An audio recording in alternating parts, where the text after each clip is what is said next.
ஒரு சர்க்கிள் எடுத்துக்கலாம். அந்த சர்க்கிளோடைய சென்டர் ஓலேருந்து ஆறுங்கிற பாயிண்ட்டுக்கு வரையப்படுற line radius. ஓஆருங்கிறது radius.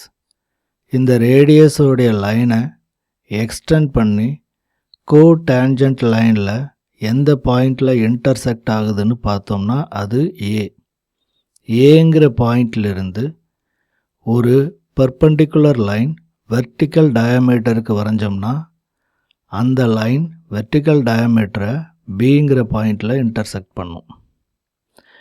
Magnitude of A and B, அதாவது ஏபியோடைய அளவு கோடேஞ்சன்ட்.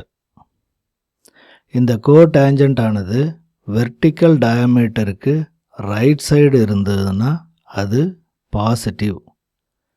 ஃபஸ்ட்டு குவாட்ரண்ட்டில் கோடேஞ்சன்ட் பாசிட்டிவ். செகண்ட் குவாட்ரண்ட்டில் கோடேஞ்சன்ட் வெர்டிக்கல் டயாமீட்டருக்கு லெஃப்ட் சைடு இருக்கும்.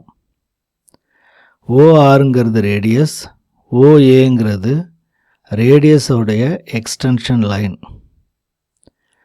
ஏங்கிற இன்டர்செக்டிங் பாயிண்ட்லேருந்து பி வரைக்கும் உள்ள அளவு கோடேஞ்சன்ட். இது வெர்டிக்கல் டயாமீட்டருக்கு லெஃப்ட் சைடு இருக்கிறதுனால இது நெகட்டிவ் கோடேஞ்சன்ட். தேர்டு குவாட்ரண்ட்டில் ரேடியஸ் லைனோட எக்ஸ்டென்ஷன் ஏங்கிற பாயிண்டில் இன்டர்செக்ட் ஆகுது. இப்போது வெர்டிக்கல் டயாமீட்டருக்கு ரைட் சைடு கோடேஞ்சன்ட் மெஷர் ஆகுது. அதனால் இது பாசிட்டிவ்.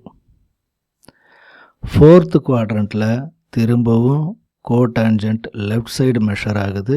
வெர்டிக்கல் டயாமீட்டருக்கு லெஃப்ட் சைடில் மெஷர் ஆகுது. இது மைனஸ் கோடேஞ்சன்ட். ஃபஸ்ட்டு குவாட்ரண்ட்டில் பாசிட்டிவ், செகண்ட் குவாட்ரண்ட்டில் நெகட்டிவ், தேர்டு குவாட்ரண்ட்டில் பாசிட்டிவ், ஃபோர்த்து குவாட்ரண்ட்டில் நெகட்டிவ்.